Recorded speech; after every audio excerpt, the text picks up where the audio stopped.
Good morning, beautiful people. This weekend, cleared out all these beds to get the high tunnel ready for our winter crops.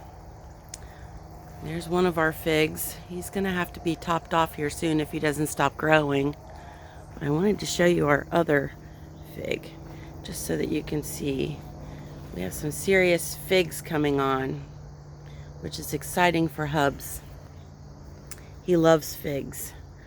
Honestly, aside from fig Newtons, I don't know that I've ever really just sat down and eaten a fig. So out here, I'll show you, we've got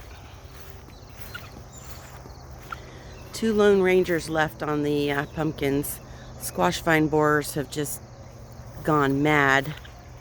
I come out here every morning and get the squash eggs off, or the, anyway, I get the eggs off.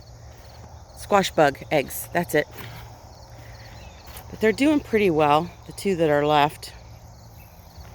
I actually think that I've taken care of the actual squash bug that was laying the eggs. Whoops, I guess not. There's just a couple there. Let's get those off. So other than that, it looks pretty good. And then we've got one more Lone Ranger down here.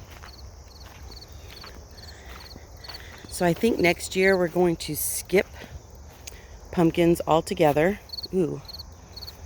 I was out here, I was going to record the other day, Saturday morning, but there were so many bees on these flowers that they were almost aggressive. So we opted not to video because I didn't know what was going on.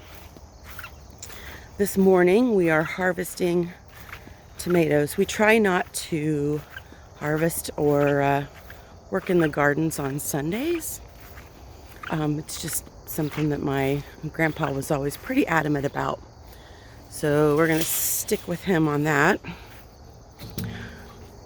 And we took a day of rest and we went to our daughter's house and we spent the entire day in her pool with the grandkids. And was that a blessing? It was truly like a tropical vacation for us. We had sushi after we were all done. And it was just like a vacation. So there's the asparagus. It's still popping.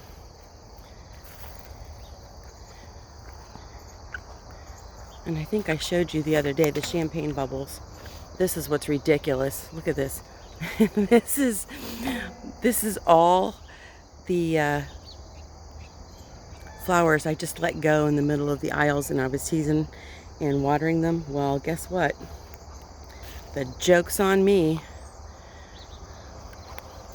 Look at all these champagne bubbles tomatoes. So I just leave those in a bowl on the counter and we munch on them all day. Look at that. They're just so full of flavor. And look over here.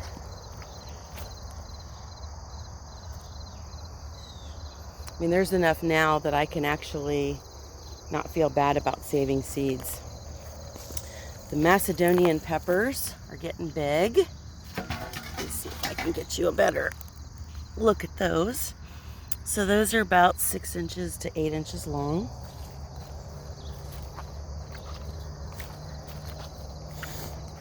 I wanted to show you the homestead beans. We got more of the provider beans off this weekend. So we're up to 15 gallons off of 12 plants. But these are finally starting to turn into beans. We've got lots of them coming, so that we'll have a nice harvest. But well, there's a couple of bigger ones down there. Can you see those? So they'll be better. But definitely gonna go with the provider beans. Make sure I get some seeds saved for those. The cayennes are looking good. These squash vines, next year I won't let the Tennessee tomatoes come in here because I think they are a little bit of a detriment. But we planted the nasturtiums in with them. And these are the only squash vines that we've planted. Even our cucumbers and melons got squash vine borers, but the ones with the nasturtium did not. See, they aren't huge, but there's a lot of them here. So we're gonna harvest today and get some canning done. And these are the muncher. Let's see, turn it this way. These are the muncher cucumbers. And they're just not doing as well. And the fennel, let's check and see if we have any swallowtail caterpillars, and we sure don't. But we've been getting a ton of the tussock moth caterpillars on the milkweed, and we've seen the monarchs laying eggs, and they've been laying them on the pods, which is odd. But nothing, no excitement there.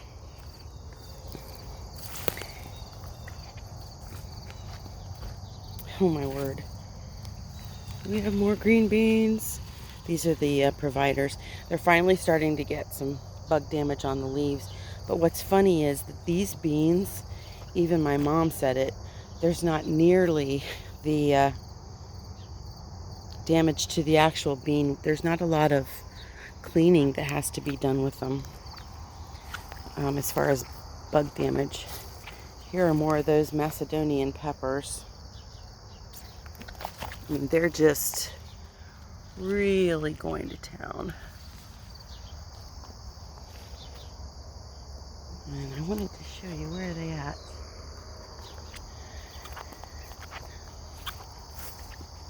So I'll probably do a video on, if I can get it set up. Hubs is, look at all this toothache plant. See all the little flowers? That's what the flower looks like. It gets bigger. It gets this big right here. But that's what they look like. And these are the San Marzanos. And they're getting so big and so heavy that they're actually falling off the plant. So we're gonna get out here and get on it. But there's a lot of them. So I'll probably do a video on canning tomatoes. I don't know if I'm going to do diced. We use a lot of diced, and if I do diced, then a lot of times, oh my word, look at all those Genovese tomatoes. I do a lot of diced because I can always cook it down afterwards and make more sauce. I'll do some sauce, but the diced are just more versatile because I can use, oh my word, lots of peppers. Looky there. And then these are the crazy ones. Okay, so I didn't even bother to stake these. Look at this. This is nuts. And these are the ones that Macedonian neighbor got from his Greek friend. And he and I were wondering what kind they were, and we're finding that there's more than one kind in there. So there's that. I did harvest some basil the other day, Saturday, to dehydrate when I did the green beans. These little guys are taking their time. Oh nope, there's a bunch down there. They're just, this is the one where I used the last of the cool new trellises, and I only had enough for some. So this side over here is just a hot mess. And then that side over there, I had gotten those in afterwards because they are back in stock. And that's at Growers Solutions. Gardener Supply. Gardener Supply is where I got them. So I did bring a couple over and lift them up a little because they were smushing my basil. And the leeks are looking really good. And look at all the flowers. Look at that. I've been noticing a lot of pollinators, a lot of hummingbirds, a lot of, oh, looky there. I love that view. I just can't imagine a garden without flowers. Little sunflowers peeking over the top of the cabbage.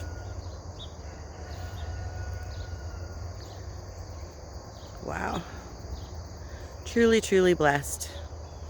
We've got a busy week this week. Hubs is going to the knee doctor and finding out if he's going to need surgery. Hopefully not. We appreciate your prayers there.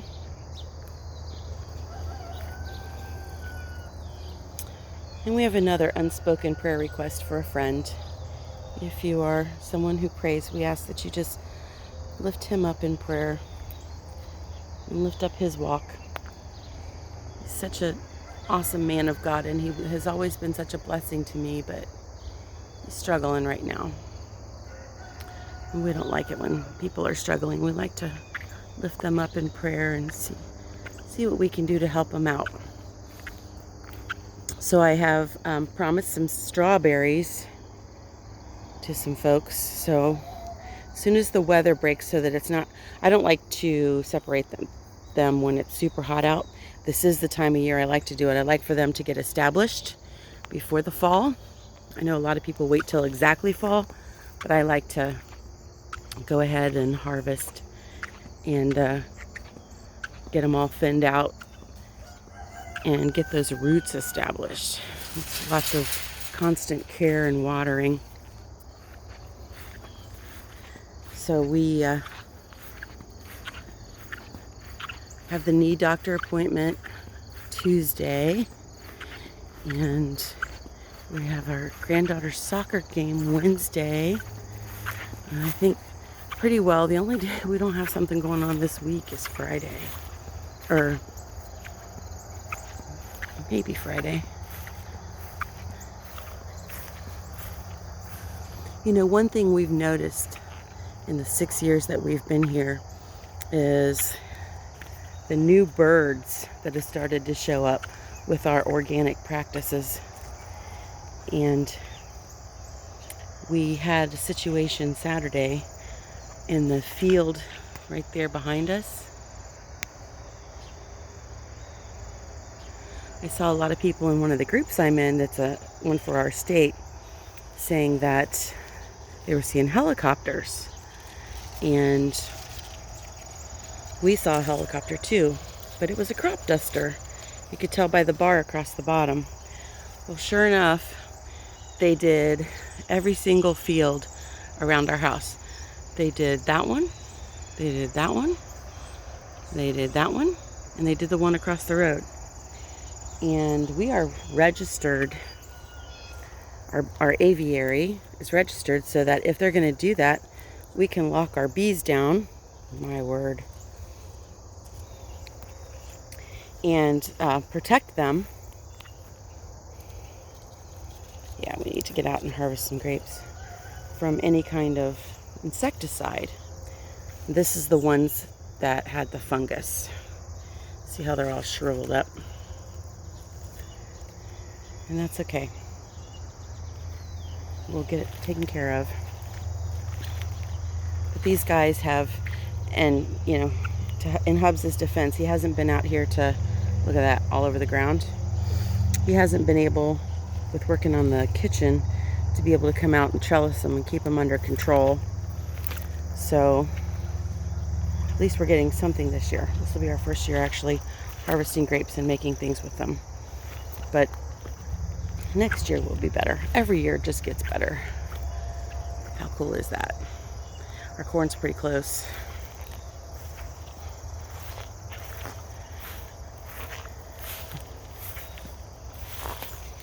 We've got grapes coming all the way over to the corn. Ooh, we're more than close here. Friends. Let's take a lookie. We're going to try to do this one-handed. Or not. Have you ever tried to shuck corn with one hand? Whoopsie. I'll make you dizzy. Well, I'll shuck it later and show it to you. So what's going on in your garden right now? Are you harvesting anything? Are you canning? Are you putting things back for the food shortages? We are. We know they're coming. We know a lot about what's going on with the industry, and it's not looking good. And I'm an grow what you eat and eat what you grow kind of girl. So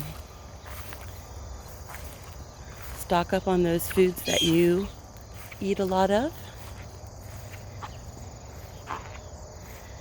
And I will tell you that a lot of people think the food shortages aren't real, and they are real. There's everything happening with the weather, and then you have the wildfires.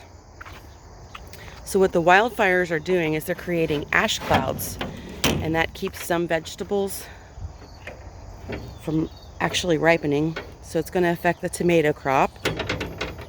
And then it's also keeping the sun from helping some foods ripen. So it's going to affect things like garlic. And here's a view from the other side. So you have that. You have the shortage of workers. You do have the actual shortage of food. The USDA is shorting schools right now on the fruits and vegetables. And your kids aren't going to get as many chicken nuggets this year on their school lunch because there is a chicken shortage. And it's hard for me to fathom there being a chicken shortage when we all know that the grow out time for a chicken is 8 weeks, and they should have been able to recover by now. And they're saying they're not going to be able to recover until spring of next year. And there's things going on like at the ports. And these are all facts. These are all things that come to me from my big girl job. So we have ships sitting at the ports that can't be unloaded because they're cutting the dock times, the dock appointments in half. And there's a major railway that goes from New York to Chicago, and they can't get the containers on that railroad. So a lot of food manufacturers are trying to get their food on on semis, and there's a trucker shortage. And plus you have the cost of oil, which is affecting the trucks. It's affecting your food oils. It's affecting the production of plastics, Ziploc bags, wax paper, film or foil, all those things. So that packaging can't be printed because of the shortage. And that's delaying items being packaged to sell to retail. So while you might not see it now, you are going to start to see it. I'm going to say by October is when it's really going to start to hurt. So if there are things that you can stock up on now, again, I implore you to go ahead and do that. If you usually get, if you're buying tomato soup and you usually buy 2 cans a week, why don't you try to make it 3? And then just pretend like that other one's not there in case you need it later. In case you're not able to go to the store for weather reasons or whatever. Listen to all those birds. That you've got some at home. We do that here. We homestead to feed ourselves. We homestead to feed those around us. We try to take care of Macedonian neighbor and mama, and we give to the kids. So a lot of people give us grief for having such a big garden when there's only the 2 of us, but we always find a home for it. Same thing with our eggs. We're actually incubating more eggs. And we took pointy eggs only, which the old wives' tale is that the pointy eggs are the roosters. So we've got a dozen or so of those in the incubator, and I may have already told you this. We're going to see if there's any truth to the old wives' tale that creates roosters. But those are specifically for meat. And we're not doing meat birds. We feel like that's cruel. We did meat birds once, and they got so heavy so fast that they were dying of heart attacks and everything else before they actually... What is that? Before they actually were able to be harvested. So we're just going to incubate these guys, get them, 5 months old, 6 months old, 9 months max, and go ahead and harvest those and get them in the freezer.